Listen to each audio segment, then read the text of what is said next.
Hello, and welcome back. I have more artwork for you today. Artwork that I have been absolutely buzzing to finish and get uploaded and show off to you because I really am happy with how this one turned out. This one has been commissioned by Fàilte Bhlàth, who are a new local alternative fashion events company. So they are based in Scotland and they are having an event in Edinburgh. And this artwork is to promote that event. So here we go. Yeah. The event that this artwork was commissioned for is called Ghouling and Guising, and it will be in Edinburgh at the end of October. You know, Halloween time, when all the best stuff happens, all the most spooky goth stuff happens. It's genuinely my favourite time of year, always has been, probably always will be, because, you know me, I'm a bit of a goth. So I will be at this event and I'm so looking forward to it. I'm in my head planning outfits already because obviously if I'm going to have an elaborate outfit, I'm going to have to make it myself, which is a whole other story. If you look at my fashion and clothing videos, you'll get the whole story there for why I'm going to have to make everything myself. But the long story short is that I'm allergic to synthetic fibres. So, you know, there we go. If I do make I will make an outfit for this event and I will film it and there'll be a video about it. But that's not what we're talking about right now. Right now we're talking about the artwork. So, if you follow me on any other social media like Instagram or Facebook or Twitter, you will have seen all of the progress shots of this, the planning sketches, some of the references, I think, and a lot of the prelim sketches and just all the little things that go into making a final illustration. I've been posting them all, and I've been posting them quite regularly because that's part of the process. It's part of the deal. They commissioned me to make this for their event, so part of the deal is everyone gets to see everything, which is fun. I do like posting that stuff and I like showing it off. But usually when I do a piece of art, I do a couple of work in progress shots, but most of the behind the scenes stuff is exclusive to Patreon. But Fàilte Bhlàth have paid for this one, so it's all theirs. I really hope to see a bunch of you at the event. I think that would be really great. I'm definitely excited to have an actual events company working in Scotland doing alternative fashion stuff. I think that's it's new, it's exciting. I'm really keen to be a part of it, as I'm sure you can tell. So part of the brief for this was that it be something spooky, a bit gothic, Lolita fashion obviously, and related to Edinburgh. And obviously I'm from Glasgow, so the first thing I thought of was grave robbers and rats. That's maybe not flattering, and I'm very sorry to all my Edinburgh folks that that's not a flattering first impression, but we talked it through and we decided to go with the grave robber idea, and I still tried to make her cute because, you know, it's a really important part of the grave robbing thing was a really important part of medical history. So it is dark, it's a bit grim, it's gothic, it's spooky, but it's important and it's part of history. And I was trying really hard to make the character a sort of rat or mouse themed thing, and that ended up not happening because I couldn't really do it in a way that suited the artwork. But I did include a rat in the background, so look closely and see if you can spot her. In my head she's called Eek because she'll give you a fright and then you'll shout Eek because she's just a little rat.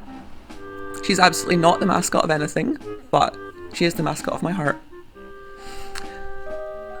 So the next part was, now that we had decided collaboratively what the theme was going to be, what it was going to look like, the next part was just to do sketches. And this part was difficult because of who I am as a person. I I did so many sketches, I had a million ideas, and I kept not liking them and then getting rid of them. And then the ones I did like, or I liked enough, I would scan or take pictures of and send in immediately so that I wouldn't like get in my own head about it and delete them, because I'm just sort of like that. I think a lot of artists are like that. If I look at something for too long, I decide that I hate it. So I would do a bunch of sketches and send them as soon as I could, or I'd put them away for ages and not look at them on purpose until I'd had time to calm down about it. But that's the process. That's the process. Designing the outfit for the Gravedigger character was really fun. I love that part of drawing anything, and I love that part especially of drawing Lolita fashion artwork. I have sort of certain details that I like, and I've realised over the years that there are certain details I like to draw. You know, I often do puffed sleeves and striped socks and the tiered bustle on a skirt. And I don't really know why, because when I regularly wore Lolita fashion, I did wear striped socks, that much is true. But I don't know that I wore much puffed sleeves or that I wore a bustle skirt ever, let alone regularly. But I just think they're fun details to draw. And because this one is, you know, Halloween themed, it was sort of free license to make her as stripy as possible, which I did. You'll see, we'll get there. Right now you can see that I'm drawing in the details on the socks, and pay attention here because I left in a mistake in the video, because it's a mistake I made in the artwork, and I think it's important to just leave these things in because it's part of the process. You can see that I smudged the lines. When I tried to erase the pencil, the ink wasn't dry enough and I smudged it, which is very, very stressful when it's a paid commission, especially one that's this important. But I know myself, I know my process, and I knew I could fix it, so we carried on. We carried on. The colour purple is the logo colour for Fàilte Bhlàth, so I went with purple for her outfit, and I went with a sort of purple theme for the whole thing. A lot of my artwork features one colour heavily. I really, really like doing illustrations that are black and white, but with one specific featured colour. And since this company has a colour that is their logo colour, obviously that had to be it. I did make the background a little bit purple tinted. It's not entirely black and white, which I wasn't sure about at first. I wasn't sure how I was gonna like that, but I am really glad I did it. I think it sort of ties the whole thing together. Sometimes you just gotta trust yourself and trust the process, you know? So, here she is, in her purple suit and her purple bonnet, ready to get stripes. This is another part that I would describe as my favourite part of the drawing process. I know I say this all the time. I feel like I'm a broken record and I say all the time that every part is my favourite part, but I really do love drawing stripes. There's just something about it that's challenging enough to tickle that part of my brain that feels like it's getting challenged, but is simple enough or routine enough that it also feels relaxing to me. So I was really excited to draw this striped outfit.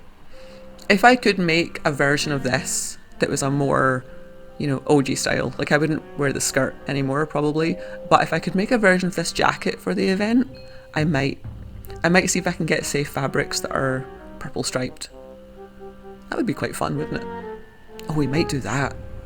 Oh, I've just thought of that now, but it's tickling my brain, right? I might see if I can make a version of this jacket for the event.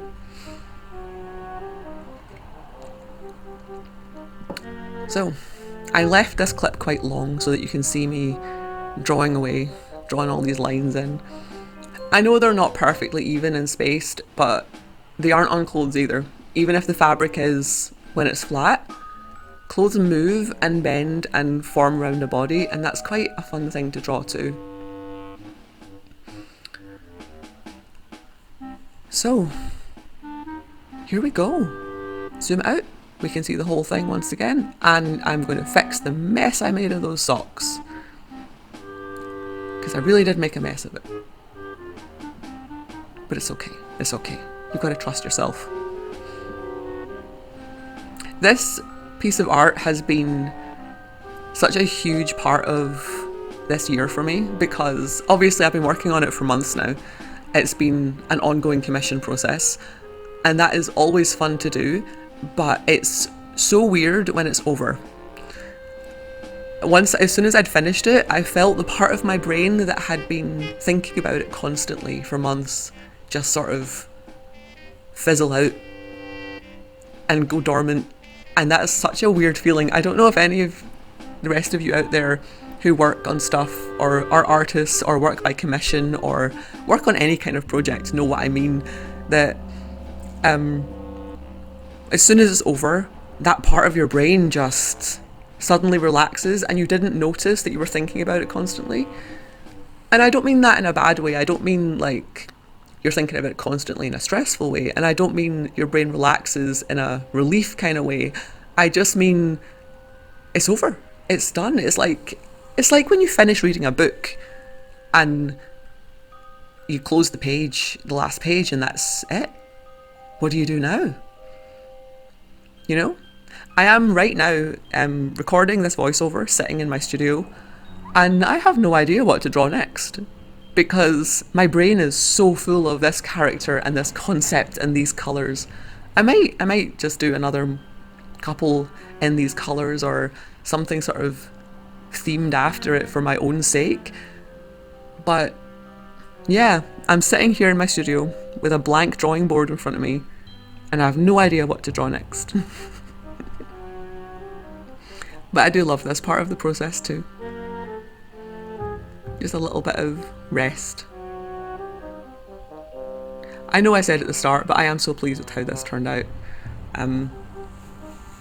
It is pretty much exactly how I imagined it. And if any of you listening to this and watching this are artists yourselves, you know how rare that is. I could count on one hand the number of paintings or drawings that turned out the way I imagined them in my head. And that's not a bad thing. Usually the finished piece I still like what I ended up with. I still like what I did. It still fits the brief. It's still interesting. I'm still glad that I did it. But very, very rarely does a painting look the way it was in my head when I started. And this one absolutely does. This one somehow, I don't know what I did. I don't know what magical entity I pleased to make this happen, but this one really does look exactly like it was in my imagination. And I wish I could bottle this feeling.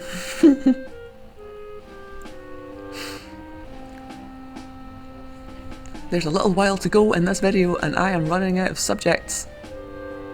I'm sure there was more. There was so much more.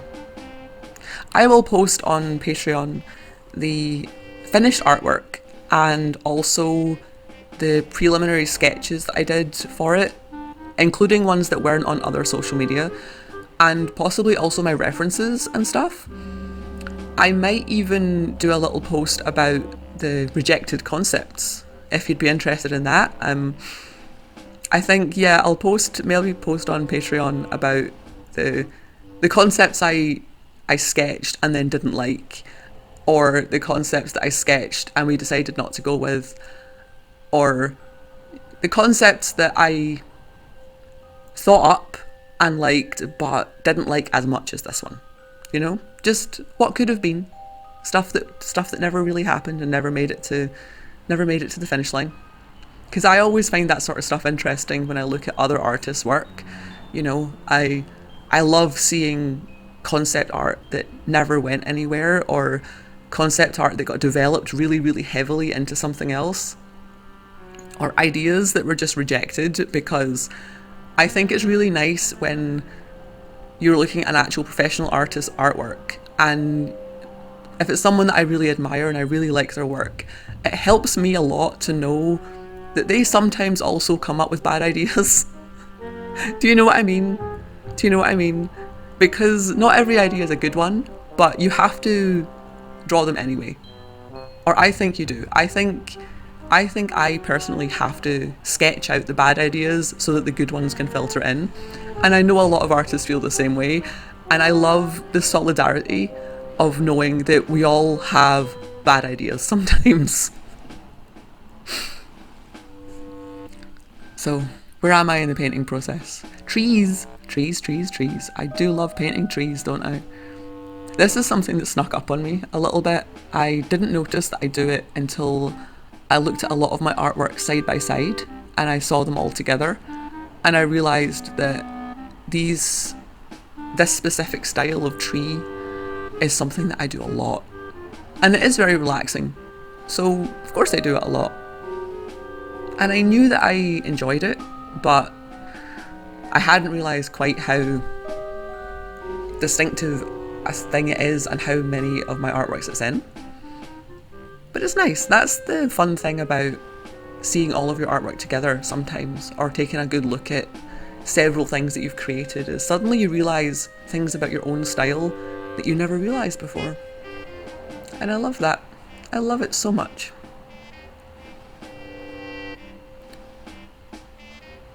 So, what else are we talking about? The process, the art process. There was one time during this process, it was a couple of months ago now. I'm just going to tell on myself with this one. This is just a funny story. When I had done a bunch of sketches and I really didn't like many of them. Like, I thought I was getting somewhere, but it was very early in the process and I hadn't really done anything, and I hadn't contacted anyone about this artwork for about a week. I just dropped contact entirely. And then I bumped into Caitlin, the organizer and CEO of this company. Bumped into her on a night out, and it was fine. She didn't give me any harshness for having not communicated at all for a week and not given any updates.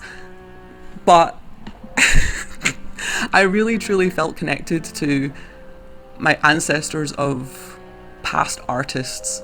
You know, that moment of realizing that you have been avoiding your job and you have been kind of in a rut with something that you're being paid to do, and then the person that you owe an explanation to is sitting right in front of you and you're a bit drunk.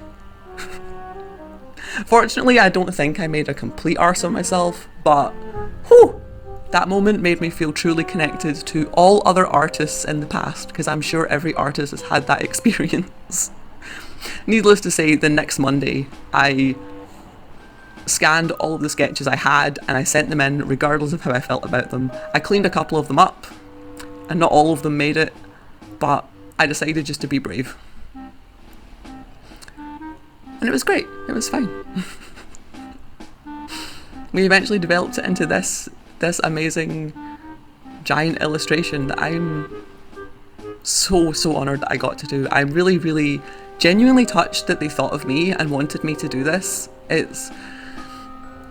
I think it's a milestone that past me has aspired to for a long time.